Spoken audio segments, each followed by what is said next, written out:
It's Talking Pints. I've got a catalan. I've got to apologise. I'm really sorry, Dale Vince, that I'm not with you in the studio. It's down the line, but welcome to Talking Pints.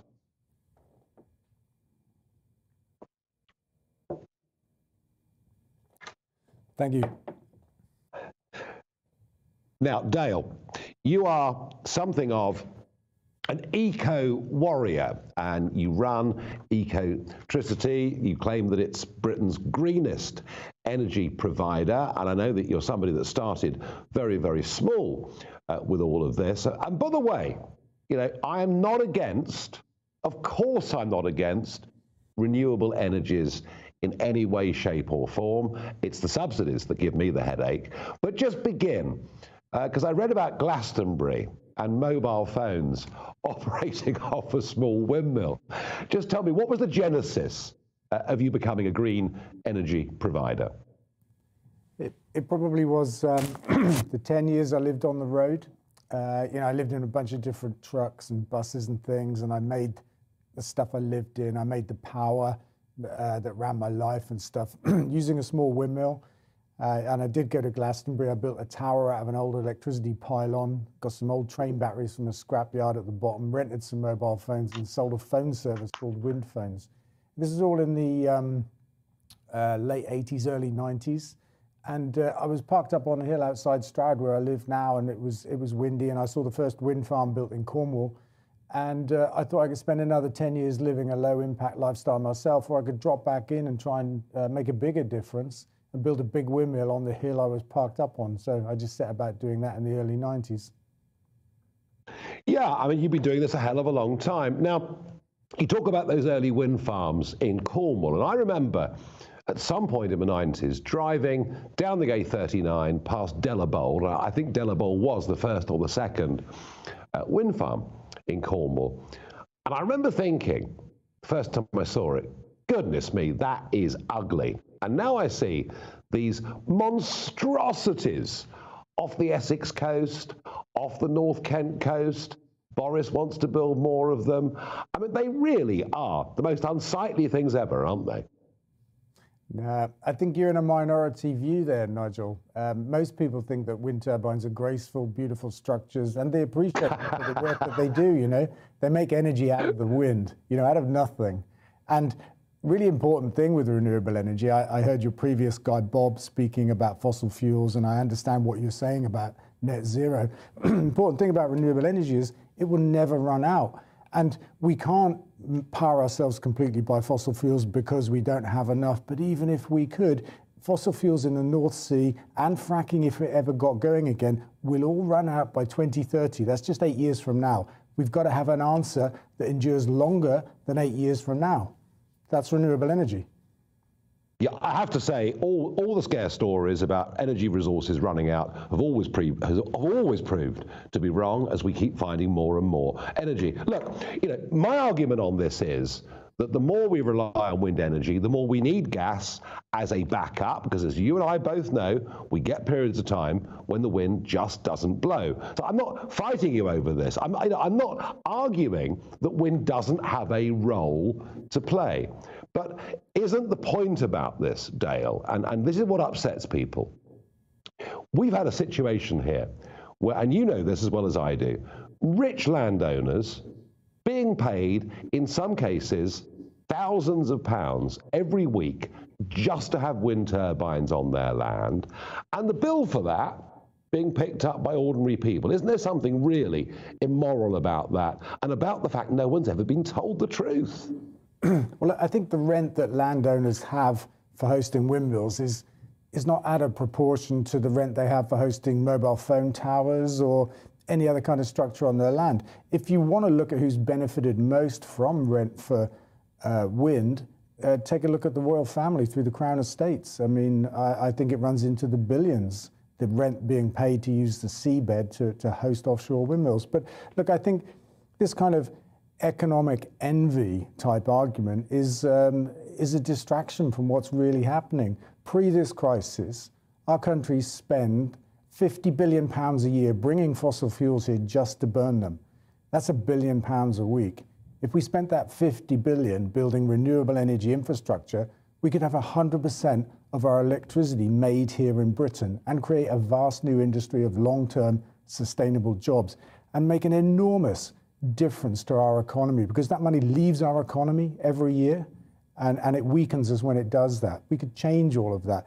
I'm with you on the energy independence front.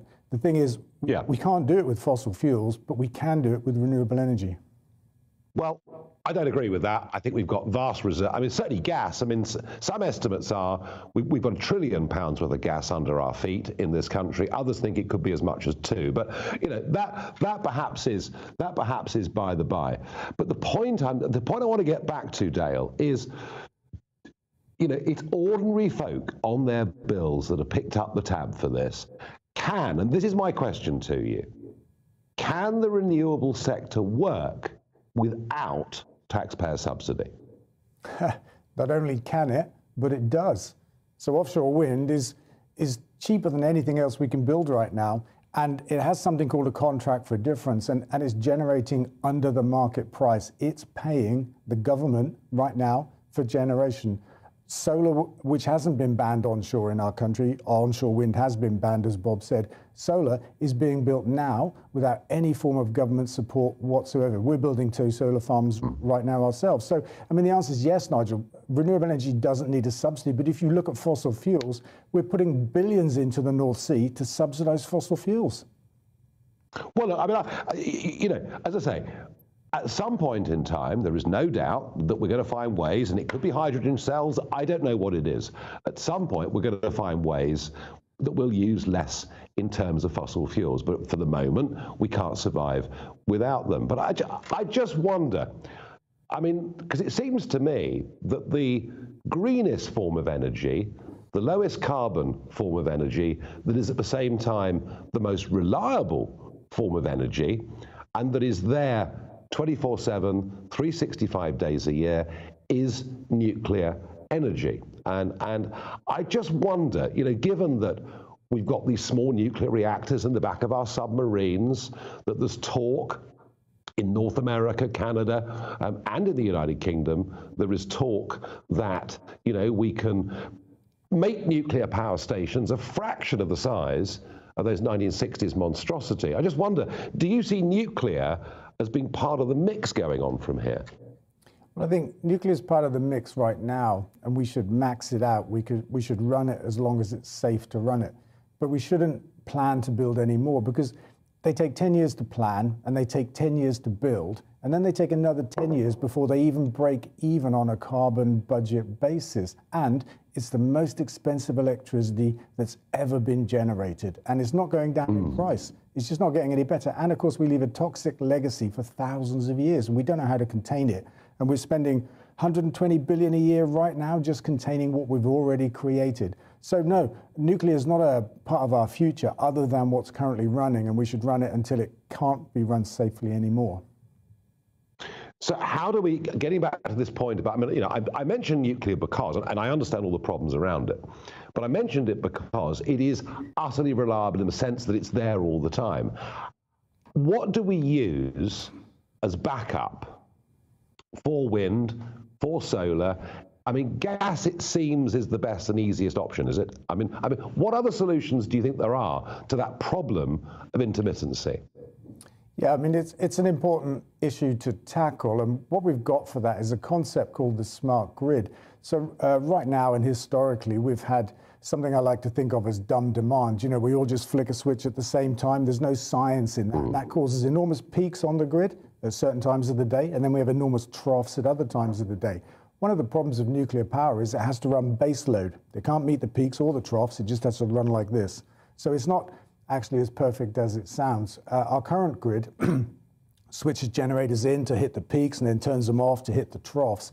What we need to do is control demand as well, and that's starting to happen in real time. We can control demand. There are certain loads that can be turned off for a few minutes or for half an hour. We've got grid-scale battery storage, which is coming on stream now in big amounts. There are other forms of storage as well, using gravity, for example, There are tidal lagoons that we could build. The tide is predictable 100 years in advance, and we can store vast quantities of water in these lagoons and release it like a big battery when we need the power. There are many ways we can do this. We're 40% green electricity on the grid today without a problem. We can get on a good, 100% in 10 years. Well, on a good day, yes, but on a bad day, we get a big anticyclone, sits over the British Isles, and we do have a bit of a problem. Look, I don't doubt, you know, with what you've done, you know, you've innovated, you know, and this is an evolving industry, and I'm asking tough questions about it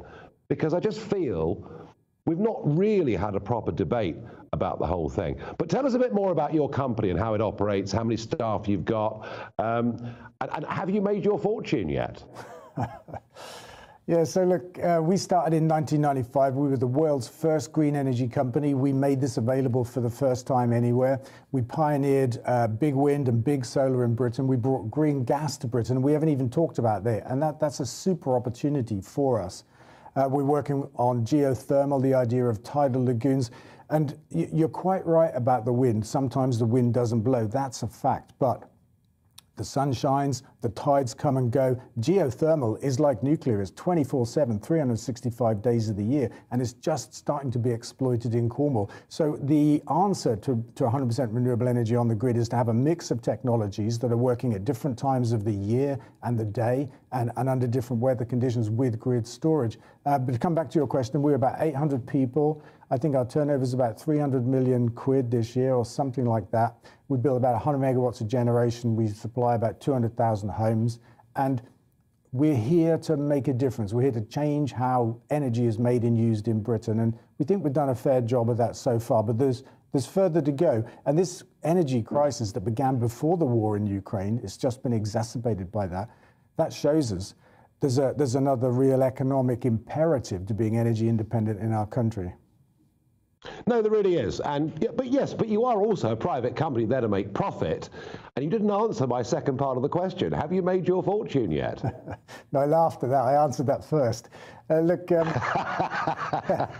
we are actually a mission-led company. We're not here to make money for the sake of making money. We're here to make money to put back into our mission to change the way energy is made. And that's the way we roll. I like to express it in the form of a question you may have heard before. Do you live to eat or do you eat to live? As a company, we eat to live, but most companies live to eat. Therefore, by which I mean they exist to make profit for the sake of making profit. We don't do that.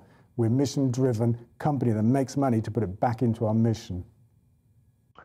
Dale Vince, you've been recognised with an OBE. You have a passion for what you do, which I commend you for. And look, I'm not your enemy, but I just want us to have a big, honest, open debate about energy, about our future. And I thank you. And I regret not being in a London studio with you, but I thank you for coming on Talking Pints. That was Dale Vince. Thank you. Listen, I appreciate being here. Thanks for the beer, and good luck whatever you're doing. Thank you.